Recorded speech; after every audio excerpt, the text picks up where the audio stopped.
থেকে যদি অপু এবং বুবলি যদি পুরা কোয়াইট হয়ে যদি সামনের দিকে আগাতো, তাদের পার্সোনাল লাইফটা অনেক ভালো হতো এবং অনেক দূর এগোতে পারত। শুধু ওই ভাব ধরে বসে থাকলে তো হবে না, ছবি করতে হবে। এবং আমি পজিটিভলি নিতে চাই ওদেরকে। এবং অপু ভালো অভিনেত্রী, গুড লুকিং এবং খুব মার্জিতভাবে কথা বলে। এবং বুবলির আনডাউটলি সে অস্বাভাবিক ভালো অভিনেত্রী। এবং আমি যদি এগিয়ে রাখি, আমি বুবলিকে এগিয়ে রাখবো। তার প্রচুর শিক্ষিত একটা মেয়ে, কিন্তু আমার মনে হয় এগুলি এইসব কাদা মাদা না নিয়ে থাকে যদি নিজেকে নিয়ে যদি ইয়ে করতো, তাহলে আমার মনে হয় খুব ভালো হতো। আমি একটা জিনিস এটাও দেখছি যে কোনো ইন্টারভিউতে গেলে সাকিব প্রসঙ্গটা পেলে ওনারাই কিন্তু উৎসাহী হয়ে যায় কথা বলতে। আমি বলতে পারি না, আমি তো দেখি প্রায়, এমন তো না দেখি না। খালি এই যে তোমাদেরও একটা মানে কি যেন বাতিক হয়ে গেছে গা, খালি সবার এই রোগটা কেন বাবা? তোমাদেরও একটা রোগে দাঁড়ায় গেছে গা, যে কোনো ইন্টারভিউ দিচ্ছ কেন? তোমরাও তো পারো না। কিন্তু আরেকটা বিষয় আপনার সাথে বুবলির সিলেকশনগুলি আনডাউটলি খুবই ভালো।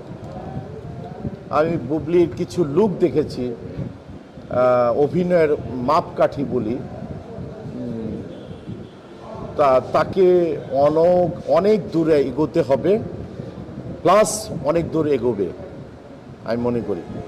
আমি বুবলির ব্যাপারে ভীষণ আশাবাদী যে বুবলি হয়তো বা পারবে, যে যেই জায়গাটা আমরা থেমে গিয়েছিলাম, মৌসুমী, শাবনূর, পপি, পূর্ণিমা, সেখানে হয়তোবা বুবলির নামটা হয়তোবা নিতে পারবে, আমি আশাবাদী। অ্যান্ড বাকিটা বুবলির চয়েস। কত সুন্দর কথা।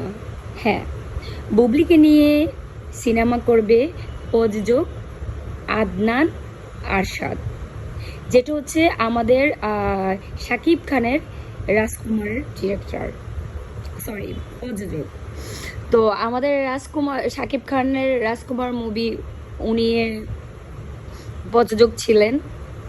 তো উনি আসলে মন্তব্য করেছেন যে উনি বলে নাই যে বুবলিকে নিয়ে সে সিনেমা করবে না, বুবলিকে নিয়ে অবশ্যই তিনি সিনেমা করবেন। তবে বুবলি যদি আরেকটু বাক বিবেচনা করে যদি সিনেমা করে, তাহলে ওনার সাথে সিনেমা করতে পারবে। আর অপু বিশ্বাসকে নিয়ে সিনেমা করা যাবে না। তবে হ্যাঁ, অপু বিশ্বাস যদি নায়িকার পার্ট ছাড়া যদি অন্য অন্য কোনো পার্টে যদি সিনেমা করতে চায়, তাহলে করা যাবে। তার মানেই তো বুঝতে পেরেছেন যে অপু বিশ্বাসকে মায়ের পার্ট দিতে চাচ্ছেন, আর বুবলি তো অবশ্যই নায়িকা। তো আমরা আসলে অনেক খুশি হচ্ছি, ধীরে ধীরে সবার চোখ খুলছে, ধীরে ধীরে সবার বুবলির প্রতি যে একটা ভালোবাসা, বুবলির প্রতি যে একটা শ্রদ্ধা, এটা সবারই হচ্ছে।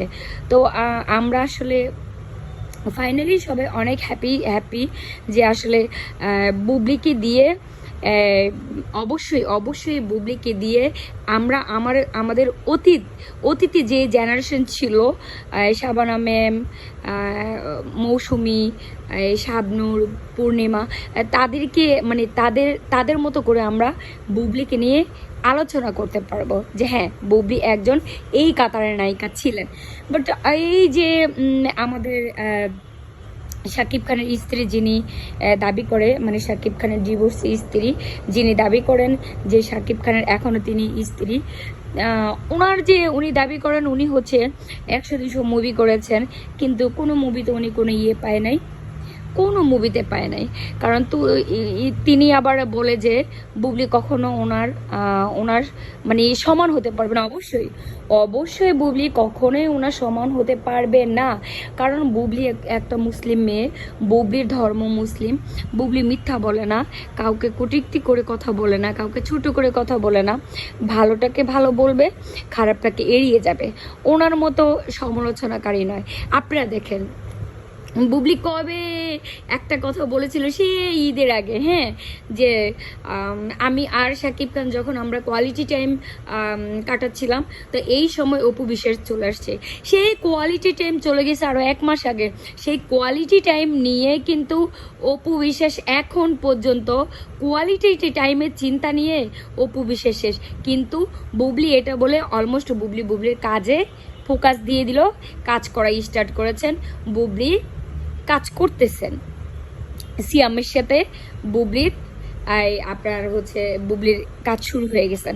তা আপনারা বুঝেন বুবলি কোথায় আর অপু বিশ্বাস কোথায়। কি করে বুবলির সাথে অপু বিশ্বাসের তুলনা হবে, আর অপু বিশ্বাসের সাথে কি আমরা বুবলির তুলনা কখনোই করতে পারবো? অবশ্যই না। কারণ যার কোনো ক্লাস নেই, ক্লাসহীন মানুষের সাথে কি কখনো তুলনা করা হয়?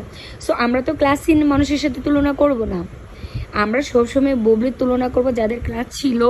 যেমন বাংলার মা শাবানা, সেই মুভি গতকালকে রাতেও দেখেছি। বাদ দে রুটি ছবি, আরে এইসব ছবি দেখলে কান্না আসবে, অটোমেটিকলি কান্না আসে।